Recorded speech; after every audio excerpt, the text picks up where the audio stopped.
Anytime you're adding living space to your home, your heating, ventilation, and air conditioning, or HVAC needs have to be considered.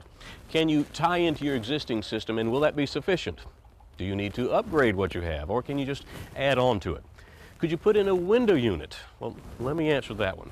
In this particular case, not a lot of square footage. Yes, you could put in a window unit, but to partially obstruct your view would really defeat the whole purpose of this sunroom.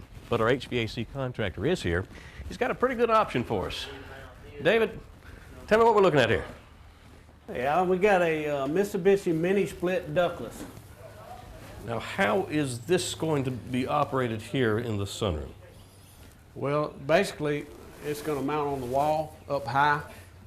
It is still a split system, so we'll have an outdoor unit, and it's controlled remote control, or you can mount the thermostat on the wall. Well, now, given all the options that are available, let's say I'm adding something other than this sunroom, master bedroom suite.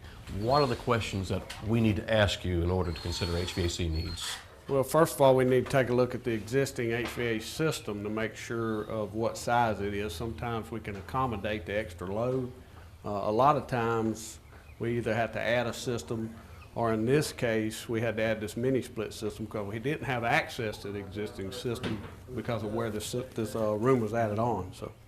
Well, I'm anxious to see this in place and operating to find out just how well it does. So what's the next step for you here? Well, we're going to get the bracket mounted to the wall, and then we're going to hang the evaporator section, and we'll get everything tied in, the plumbing, drain line, refrigerant lines, then we're going to work our way outside and get the outdoor unit set.